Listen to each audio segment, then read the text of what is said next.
Hello, everybody. Thank you so much for joining us and welcome to Base Live.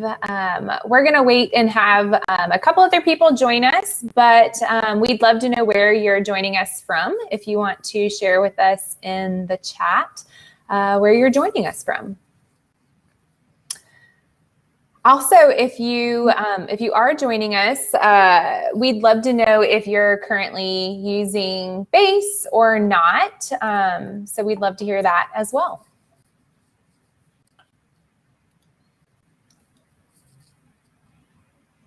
All right, looks like we've got somebody joining us from New York City. We've got somebody from Durham, North Carolina. Welcome. Hope it's sunnier in Durham than it is here in Greenville, the UK. Awesome, Kylie. Love to see that you're using Base. We got somebody from Kansas City. Welcome, everybody, and good morning. Base lover, awesome. Hey, Tracy, good to see you too.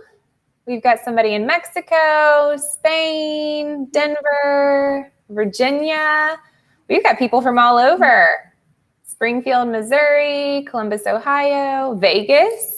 It's earlier for you. Colorado, London, awesome. And for those of you who aren't using Base, feel free to sign up for one of our free accounts. You can do that at app.basehq.com. We've got the link up on the screen. Maryland, Brazil, Connecticut, San Francisco. Awesome. Good crowd today. Well, we will go ahead and get started. So just want to cover a couple of housekeeping items before we jump into the conversation this morning.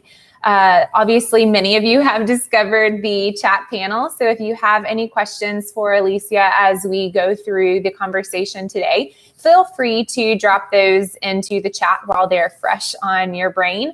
And we will definitely have time for some question and answer towards the end of our conversation. So feel free to engage with us. It's always more fun from our perspective when we can have a conversation with you guys as well. So again, thank you so much for joining us. And we're going to go ahead and kick off our Base Live this morning. So joining me today is Alicia Fairclough. She is the EA to the CEO at Trufan and also the founder of EA How To. Alicia, can you share a little bit about yourself and your career for the audience joining us today? Yeah, thank you so much for having me here. And I can see lots of familiar EA How To members' names popping up, so that's really lovely. I am an Australian who lives in London. I founded EA How To about nearly 2 years ago, but when it first started, it was really a YouTube channel, and it was started as a way for me to promote myself as an executive assistant when I was trying to get work because I had moved to London, and it really kind of grew from there. So it took off on LinkedIn first, and then throughout the pandemic, the private group is the thing that really kicked into overdrive and started lots of events. So that's been going for over a year now. We started that in May last year. And so at EA How To, we do free and affordable learning opportunities for executive, personal, and virtual assistants at various stages of their careers. So it's me holding webinars, it's guest speakers coming in, and we really go deep into the day-to-day realities of what it's like being an EA. Yeah, that's so awesome. And I think you'll probably agree with me when I say to me, it doesn't seem like there are that many resources to elevate EAs. So I love that that you started that. I'd love to learn a little bit, and I'm sure our audience would as well, learn to love a little bit about how or what drove you to start EA How To and really how it's evolved. You mentioned a little bit in your intro just about how you started it when you were really trying to find work, but what was the kind of the underlying passion or interest that drove you to start it, and what has the evolution looked like over those 2 years? I joined my first assistant groups when I moved to London. I had never been part of an assistant group before.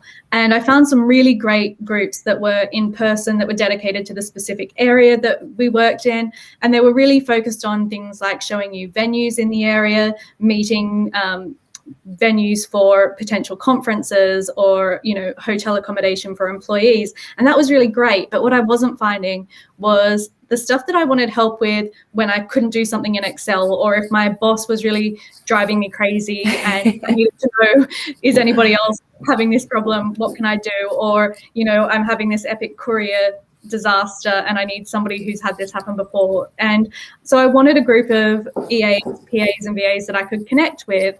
And so I had this idea. The YouTube channel had been working quite well, which, as I said, was really a way for me to build my reputation in London as an EA, to get the kinds of jobs that I was going for.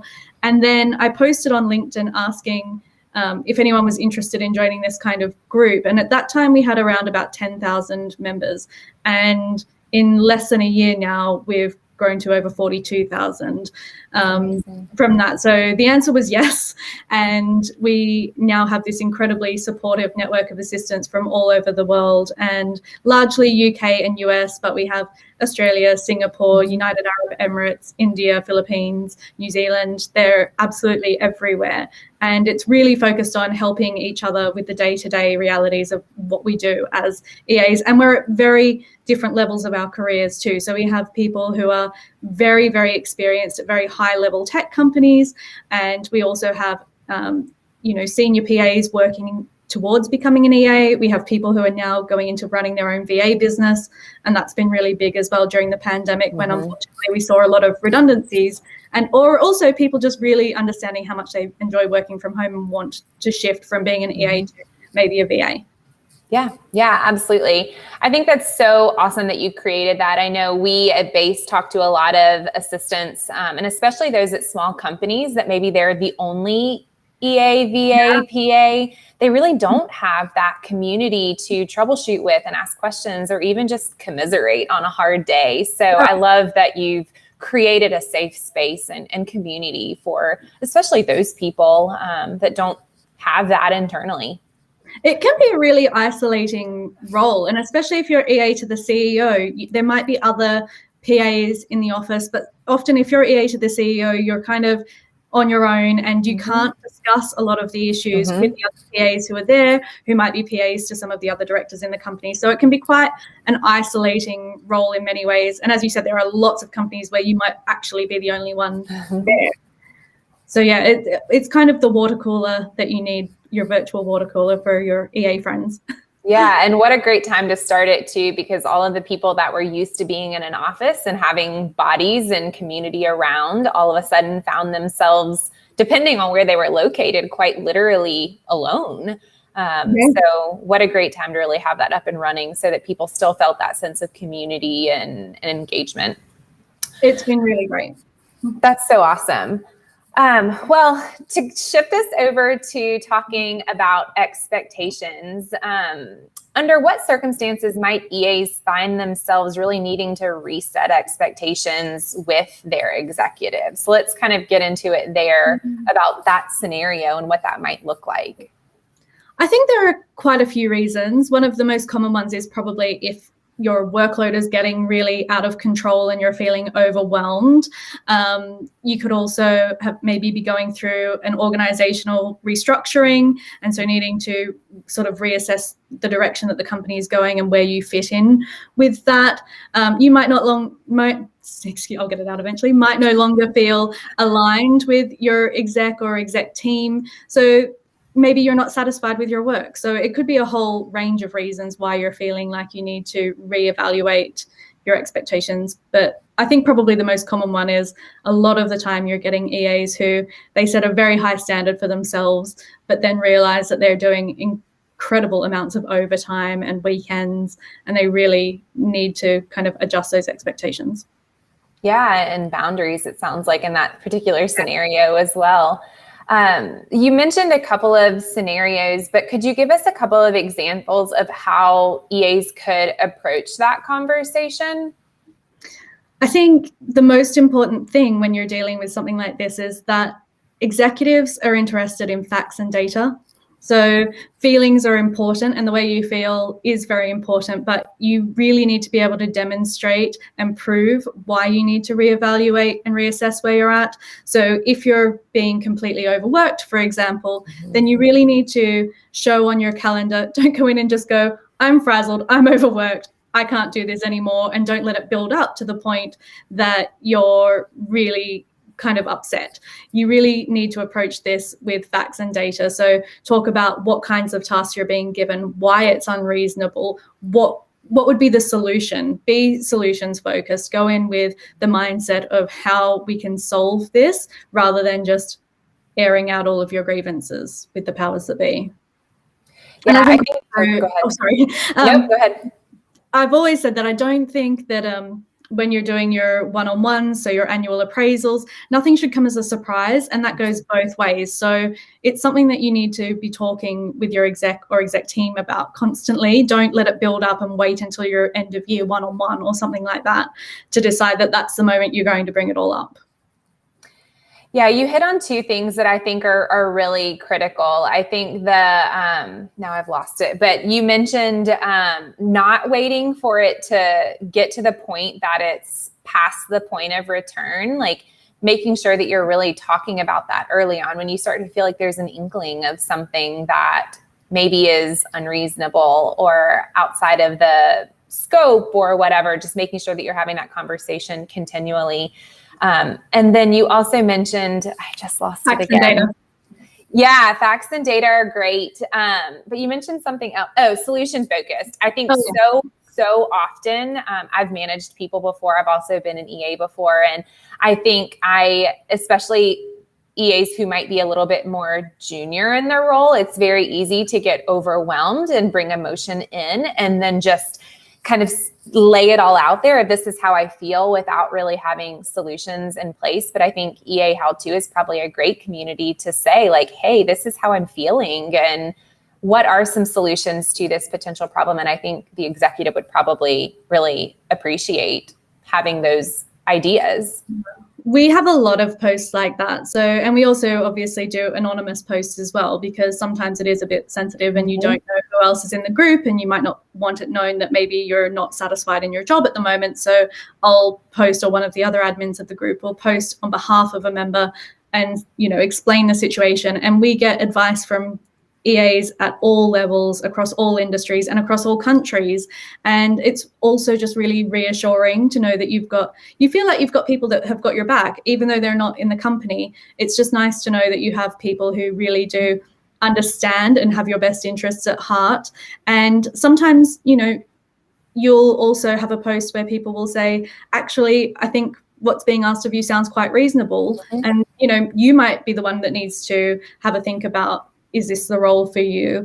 So it's certainly not always just going in and providing nonstop support and encouragement, which is really great. But sometimes it is a little bit of a reality check to say, this all sounds pretty standard for the kind of role that you're doing, for the kind of salary that you're getting, and maybe the role itself is not the thing for you. Yeah, and I think that's probably a great place to have that reality check and understand that maybe it's your own expectations that need to be reset versus going into a conversation with the executive and it not going the way you anticipated. Yeah. So I could definitely see how that would be helpful as well. So it sounds like, based on what you've told us so far, that if an EA or VA or PA is wanting to go into a conversation with their executive about resetting some expectations, you would recommend that they bring data, facts to back up their request conversation, and then also some solutions. Are there other things that they should be bringing to that conversation in order to have that, like, the best outcome possible? I think the most important thing is to go in understanding what you want to happen. What do you want to come out of this conversation? Because it's very easy to go in to a conversation like this and say, I just need to get it off my chest, and expect everybody else to work it out, to have Alicia's feeling really overwhelmed. We need to do something about it. And that's just not how it's going to go, I would say, most of the time. So have a think about, what do you want the outcome to be? Do you think that the outcome is that there are other teams in the organization that need to take on more workload? Are there teams that aren't pulling their weight? Are you genuinely understaffed? And can you prove that? So are there client deadlines that aren't being met because you're being pulled into a million different directions? Do you have examples of when this has happened and why those deadlines couldn't be met? What was the other workload that you were being asked to do? Yeah, that totally makes sense. So let's assume that you've had this conversation with your executive, you've brought all of those data, facts, you've understood your own desired outcome, and you've gotten your executive on board with you taking more of, let's say, a strategic role in their support. What is the first step to really start aligning yourself as the support person with the executive's goals? When we're talking about EAs that are working at that level, and it's usually EA to the CEO, maybe EA to a chairman or something like that, then we're really talking about EAs who have a deep understanding of the business. So we're no longer in the realm of admin staff. We're really in the realm of a strategic advisor role, which means you need to understand all of the ins and outs of the business like nobody else. So I think that really involves getting to know all different aspects of the business, what the priorities are, because you can't be involved in a strategic capacity if you don't understand what your goals, the goals of your executive are, and what the goals of the executive team are, and how you can contribute to that. So you're kind of reverse engineering your place in the company by starting with what's the goal of the company. Within that, what's the goal of the CEO or the person that I'm working with? And then how can I contribute to that? Yeah, and we recently had a summit that was all about OKRs and really making sure that you do understand the company's goals and how, even if you can't in a tangible way contribute to the company's goals, really understanding how those goals impact your executive and what you can do in order to make sure that their time and their energy is spent in alignment with those goals. I'm going to throw a couple of just kind of random ones at you, but like, you mentioned that you really need to be ingrained in the kind of company culture and really understand what the company is trying to achieve. Let's say you're a new EA at a company. You don't necessarily know the industry or the customers. What are some ways that the EA could really start to understand that information so they can understand how the company goals impact them? That was exactly the position I was in when I went to Truephone. I had never worked, we're a telco/tech company. And so we're in IoT and eSIM, none of which meant anything to me when I was going into that company. And so, and the jargon was probably the hardest thing to wrap my head around. Is telcos are notorious for having an extraordinary amount of acronyms. And so the jargon was actually really, really difficult. And I think really being proactive about how you hunt down that information, because in most companies, it's not going to be handed to you. Even if they have a really great onboarding process, it's still not going to be handed to you.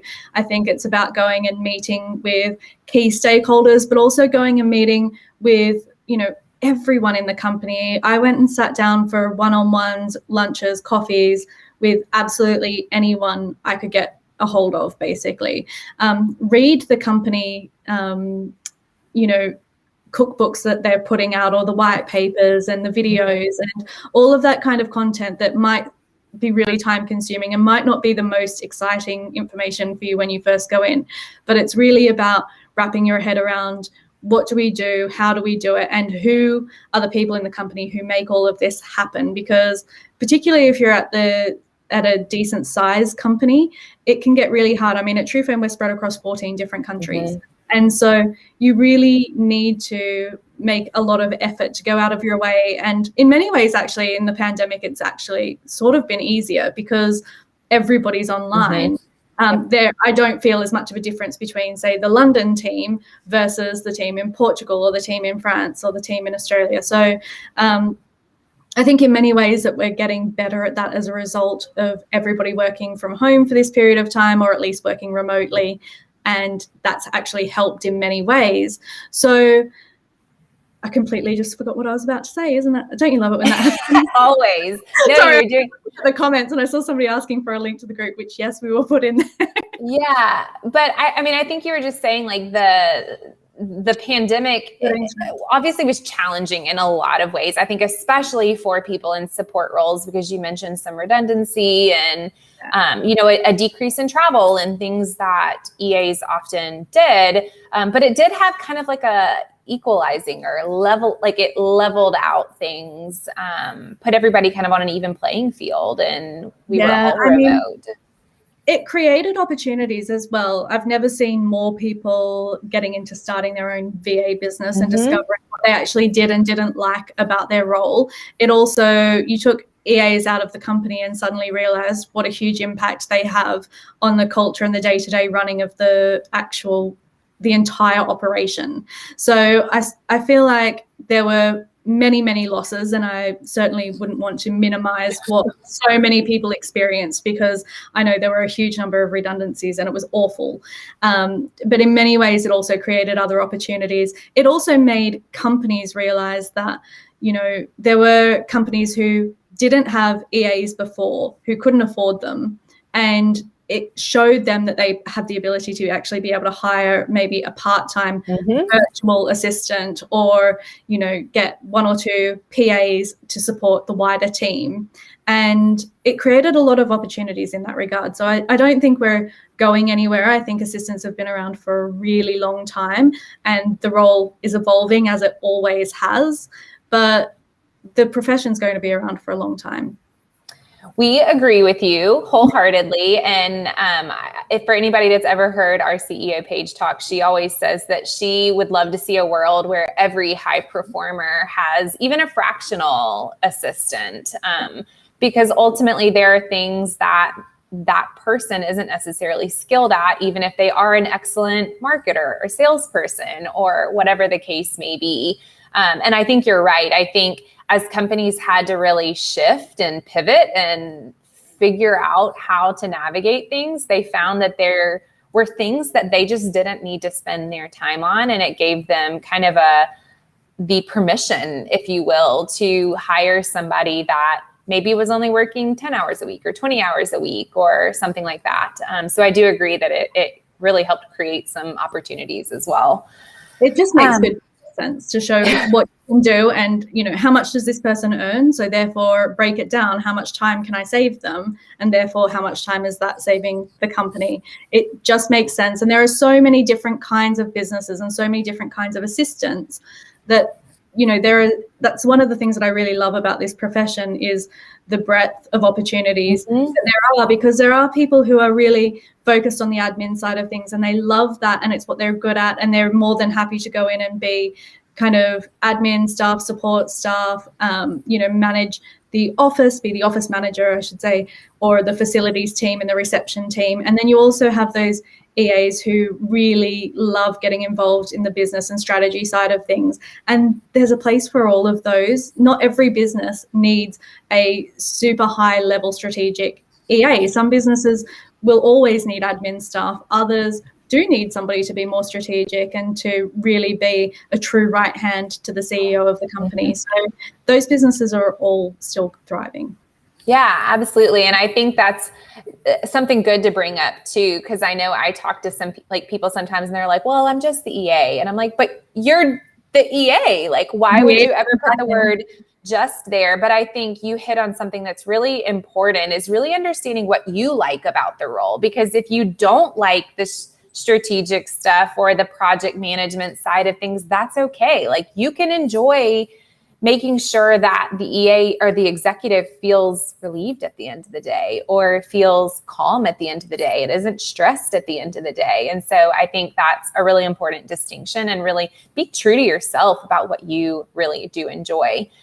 Self-awareness is just such a key to, happiness in general, but happiness at work. Sometimes I think that we keep hearing about the increasing need for the role of the EA to become more strategic.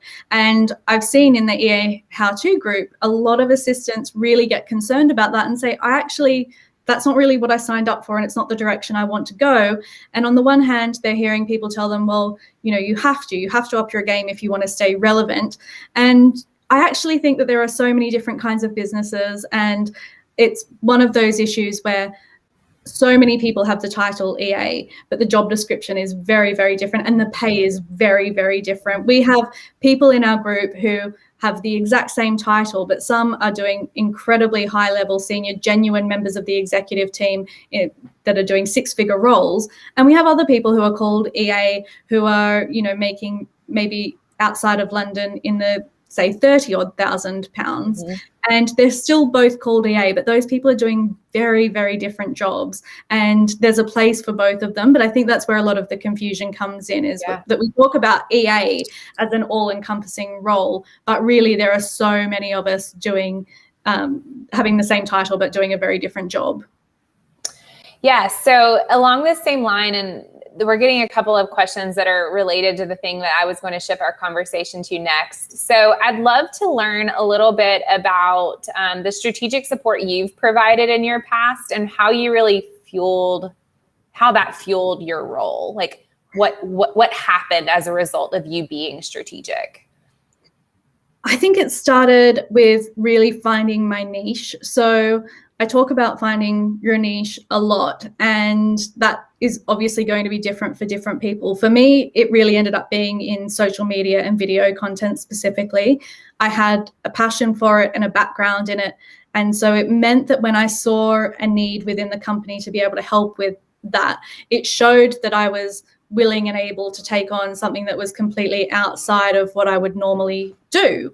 And so, you know, another EA might find that they're really interested in the customer side of things and that they want to project manage a new customer portal, or that they would like to take on sort of an asset manager role for the customer. So I think it's really, again, coming back to what we were talking about before, being self-aware and figuring out what you actually like in the company, where you excel, what are you really good at, and then focusing on those things. And you'll be really surprised at the opportunities that will open up for you based on that. I think it's just showing that you are willing and able. Yeah, Allison, let us know if that didn't answer your question, but I think we hit on some stuff. I know in my past too, like there were times that I saw my executive doing things that I just felt like wasn't a good use of his time. And so sometimes I would ask if I could take those things off of his plate, which ultimately turned into an opportunity for me to expand my role, or, you know, somebody on his team if there are things that they were doing that really. And that's how these kinds of roles evolve. And I think the chief of staff title is being really overused these days, because I think it's being used in a way to explain things that EAs have really always done. But it's often used because maybe there isn't technically any career progression within the company. There's nowhere to go from being an EA. So it's often used to demonstrate that this person is getting a promotion, basically. But a lot of the people doing the chief of staff role are really doing what EAs have been doing for a very long time. And it's just that their role has evolved, and maybe they came into the company as somebody who was doing a lot of diary management and a lot of taking minutes and a lot of those very traditional EA duties that are still very much part of the role. But then they also grew into those project management areas, and they grew into the strategic planning side of things. And project management, I think, is a huge one for going into a strategic part of the company, because it could be taking on something relatively small, or maybe you'll suddenly be in charge of an enormous project, and really going from there. It's a great way to demonstrate what you can do and also figure out what you love about being in the company. Yeah, absolutely. So another question I have for you is, a big part of alignment is not only that you do have set goals, but also that you're regularly checking in on those goals. So what are some of the best ways to make sure that you and your executive are staying aligned on those goals and strategies every week, month, quarter, whatever the case may be? Putting them on the calendar, like literally putting them on the calendar and reviewing them. Because if you don't have them somewhere where it comes up regularly, you will just forget them. There's no way, if you don't have them in front of you and something to work towards, and breaking those goals down into actionable steps. So walking away and saying that my goal is X, but then going, back to the old SMART goals, really, and saying, what are the measurable actions that I'm going to be taking to accomplish this goal, and actually putting all of those things on your calendar and then regularly reviewing them. I think there's no other way to do it, to me. So related to that, I think I talk to EAs sometimes that feel like their executives' goals are so large, so overarching, that it almost feels daunting to figure out how they can help the executive with those goals. How would you tell an EA to approach that, knowing that we ideally want to be touching on these goals every week, every month, every quarter? How would you help them kind of boil that down? I would have a conversation with the exec about what steps they will be taking to accomplish their goals, and then work out how I can help with those steps. So if the goal is maybe they're seeking another round of investment, and that's huge, and that's a massive undertaking for any company, and an EA cannot simply just go out emailing people trying to get investment for the company. But what they can do is understand what kinds of investors they're targeting, which means you can then be getting on LinkedIn, you can be getting on Sales Navigator, you can be making spreadsheets, and getting on, there are websites that you can find basically VC firms for different categories, and using all of those tools to come up with a target list that you can then say, what if we were to send out a deck to these people? Maybe you can put together a deck that you think would be useful and have your exec check it over, send it to comms or to marketing person, and them have a look. And that way you're actually presenting things that are really useful. So talk to your exec about, yes, they've got this huge overarching goal, but they still have steps that they need to take to accomplish those goals, and you're going to help with the steps. You're not having to think about accomplishing the huge goal. You're not the one who's going to go and secure the funding, but you are going to be able to help with all of those steps that are required to secure the funding, knowing who they're targeting, knowing what the pitch is, and therefore being able to speak to all of the different people in your company who might be able to help bring that together. Yeah, so kind of boiling it down, breaking it into bite-sized pieces that you feel like you can achieve on a incremental basis. Yeah, that totally makes sense. Thank you for sharing that, because I know that's something that EAs sometimes struggle with is, I want to help, but how do I? Especially when there aren't tangible things. Exactly. And, even just understanding the priorities of the company, that allows you to know, for example, we've all had to have the awkwardness of bumping someone from a meeting and rescheduling. And if you understand the priorities of the company and you understand the priorities of the business and who the really key internal and external stakeholders are, then you automatically know, yes, I can move this person by a week, or absolutely not. This person has to take priority, and you don't need to go and bother your exec with those kinds of things. It's really about understanding where their head is at as much as anything else. Yeah, and I think for me too, I had to get comfortable with managing up a bit because I did have a firm understanding of what my company and my executives' priorities were. And the executive I supported at the time had a very big heart, and he wanted to say yes to everyone. And that wasn't always possible. And so there were times that I had to say, like, we will talk to them. We will talk to them next month. And so getting comfortable with that skill of managing up. But I also think that helps the executive see you as more of that strategic partner, especially if you can say, I did this and this is why. I think it's also helpful.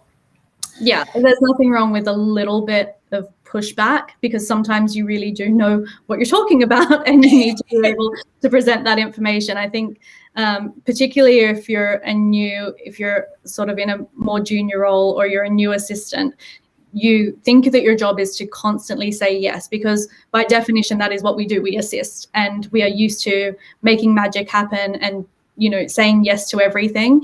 But there is a time to say no and to explain why. And you'll often find that you will gain a lot of respect doing that, because you're showing that you understand the business and you understand why you need to say no on this occasion. Yeah, absolutely. Yeah, absolutely. So that kind of gets us to the next thing I wanted to chat about. EAs, especially depending on the size of the company and who they support and what their particular role entails. We've talked a lot about how there's no two EA roles that look exactly the same, but one thing that tends to be consistent about the EA role is that EAs tend to wear a lot of different hats, and goals and priorities can change almost daily. So what are some ways that we can make sure our goals actually stick and they don't really fall to the wayside in a couple of weeks? I think that comes back to exactly what we were talking about before, which is to regularly have check-ins on the calendar where you're sitting down with your exec and you're reviewing where we're at, because sometimes you can, like you said, you can set them today and they'll have changed tomorrow. And that can be really, really frustrating. But that's also just part of being, especially if you're in something like a startup environment, that's just part of it. And, you know, you'll also find out fairly early in your career whether you're cut out for that kind of environment or you prefer something more corporate and more traditional where you don't have quite as much change. So, you know, you've got EAs who thrive in a legal or a finance environment and they love that very, very corporate world where change does tend to happen slower and things are more traditional. Or you've got EAs who just absolutely thrive on the chaos of being in a startup environment where things are changing, and, you know, another EA could walk into that and just go, I can't cope. Things change all the time and this is not the place for me. So I think it's really coming back to understanding what your working style is and what your personality is. But if you're in an environment where things are changing all the time, which is increasingly common, then for me, it's using whatever tools I have, whether that's my Trello board or my calendar and my one-on-ones, to really stay on top of all areas of the business. So you might be EA to the CEO, but it's still going to be helpful for you to then have conversations with the COO and the CFO and the CTO and really understand where they're all at, because you need to be in everybody's head to get the full picture. Yeah, absolutely. And I think it kind of also, like, it goes back to the things we were talking about with self-awareness, but also just blocking off that time to evaluate these things. Are they changing? How have they changed? Yeah. That is one of my very favorites, is sometimes we just do things because we've always done them. Yeah, exactly. And so taking that time on a regular basis to evaluate those goals and say, like, does this still even matter? Is this still an important thing for me to be focusing on? And if not, how has it shifted and what should I be focusing on? So I think that's a really awesome question.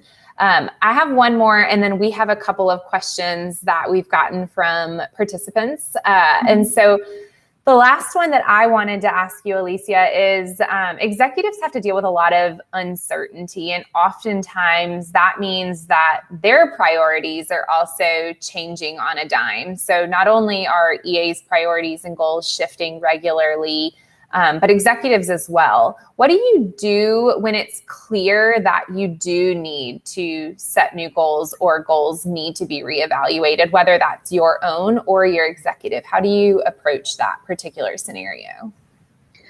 I think it comes down to whether it's putting it in an email. I personally really find an email is super helpful for me. No exec wants a really, really long email. Anyone who's ever had any communication with the CEO knows that they're one word wonders a lot of the time, reply okay. And so, but for me, it really helps if I can just map it out in my mind, at least write down what my thoughts are, and then decide if it's going to be appropriate to do this in an email or in a conversation, or both. Send an email with a calendar invite and say, look, this is the gist of what I want to talk to you about, and just give them a brief overview so that they know what to expect and they're not feeling bombarded. And you have a better chance of getting an answer in the moment too if they've had a heads up about what you're going in to speak about. But that's very normal, and their priorities will change, their goals will change, and you need to be flexible and change with them. It's part of, everybody's favorite word at the moment, agile, being part of an agile company and an agile environment. But it's true, things change, and I think really it's just about understanding, as I said, the priorities of the business, the goals of the business, how your exec, whoever it is you're working for, how they fit into that, and then how you help them accomplish those goals. If you're always remembering that your entire job really is to help your exec or exec team, whoever it is you're working with, you're helping them achieve their goals. So the first thing you need to do is understand what their goals are, how they fit into the greater business, and then, as I said previously, you're reverse engineering your place in that, and those are your goals. Yeah, absolutely. Thank you so much. So we have had a couple of questions from the group, and they're still rolling in. So we are going to see how many of these we can get through. So one question is, what courses can a seasoned EA take to better support their CEO? I always have the same answer to this.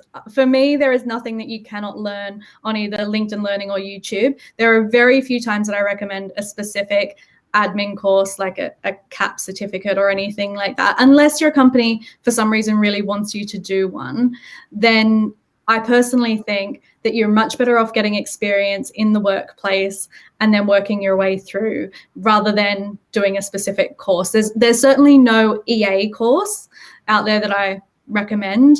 I've never done one. I have 2 degrees in teaching. They have nothing to do with being an assistant. And most of the EAs that I know who are in very big jobs are exactly the same. They either don't have a degree or their degree is in something completely unrelated to being an EA. So look at where you want to go and look at what you need to get there. So look at job descriptions that are quite aspirational for you at the moment that you seem interested in, and look at what are those jobs looking for, what is in their list of requirements, what's on their essential list, and work out, okay, do I need to maybe increase my marketing skills? Do I need to get way better at Excel? Do I need to do something in finance, depending on the direction you want to go? But I wouldn't say that you need to do a specific course. I think it's really about finding the business for you and selling yourself to that business, because something else that I've mentioned a lot is, you know, I have a very varied background. I do not have the background of a traditional EA, and there are businesses that would be really put off by that. And I've had recruiters say, you know, you haven't done 5 years in corporate at something like KPMG or something like that, and therefore this company isn't going to be interested in you, or we're not going to be interested in you.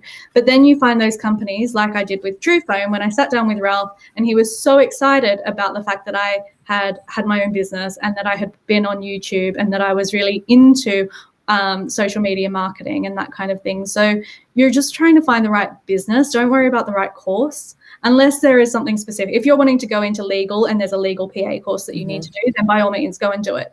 But no, I don't think that you need to go and do a specific course to be an EA.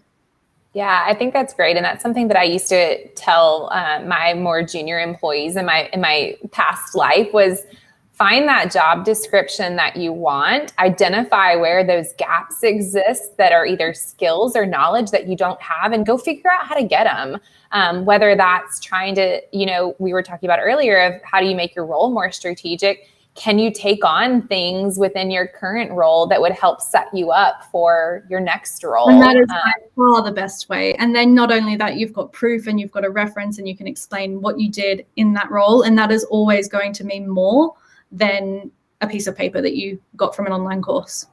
100%. I agree with you on that. A couple other questions. So besides Trello, what other apps or platforms do you use or recommend using for productivity? I'm really low maintenance when it comes to this stuff. Pick one, like you've got Base. So many of you are on Base, and that's probably all that you need besides your calendar and your inbox, basically. I'm very, very low maintenance. I don't like having too many things going on. You know, some people really love Asana. I have just always loved Trello. I've been on there for quite a long time and it just works for me. But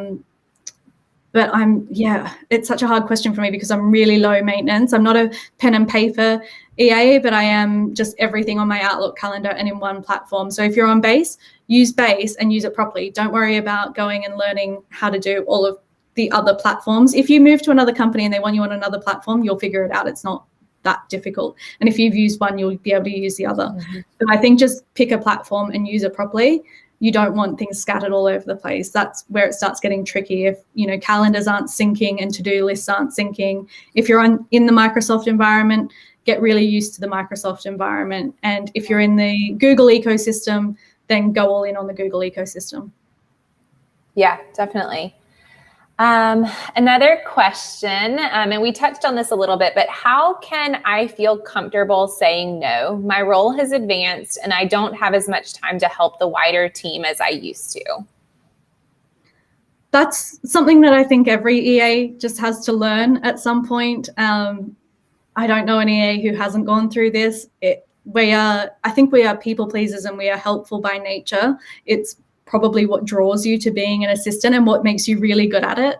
But the other thing that makes you really good, particularly as you climb in your career, is understanding that you can't do everything and knowing where your priorities are. So, you know, you can always politely say no, whilst no is a complete sentence, and I agree with that. It's helpful to be able to explain that, you know, you're at capacity basically, and that there are other priorities in the business, and you can very politely suggest where they might be able to get assistance from someone else in the company. But you just have to, otherwise you will be burnt out in no time. Yeah, I think that what you just said, I think is really helpful. And it used to make me feel better saying no, was if I could say no, but this person might be able to help you. Or depending on the scenario, like you were saying earlier, bring some facts to your executive and say, we need another person, and this is why. I'm taking on all these other things. Here's how I've expanded in my role, the things that I used to do. I don't have as much capacity. Is it possible to bring on somebody junior, for example, or fractional? I think is another good way. It's just a very normal part of being in a business, is that your role will expand. You'll just pick things up until all of a sudden you realize, wow, when I started out, I was doing X, Y, and Z. Now I've got the entire alphabet and I'm really at capacity. So that's normal. But you need to be able to go in calmly and with facts and to say, you know, either I think we need to distribute this work between whatever other teams, or we need an additional resource, we need to hire a contractor, we need to send some of this work to an external agency, perhaps. Come in with some ideas and some costs, know what it will cost them. So if you're thinking that bringing somebody in on a full-time basis might be quite pricey, do some market research, work out what it would cost you to get this additional resource. Have a think about, can you make it a part-time resource? Could you make it a VA? Is it something that you might be able to get a lower rate if you're getting somebody who wants to work part-time and work remotely? And price agencies, price contractors, you know, a short-term contract might be your answer. Yeah, absolutely. And Tracy, thank you. Tracy said, think of time as the currency it is, and that, and then you become more intentional and strategic about how you spend it. And I think that's absolutely it. I think we have answered all of the questions so far. Guys, if you have any other questions, feel free to drop them in the chat. We'll hang out another minute or so. But I know I've enjoyed the conversation. I hope you guys have as well.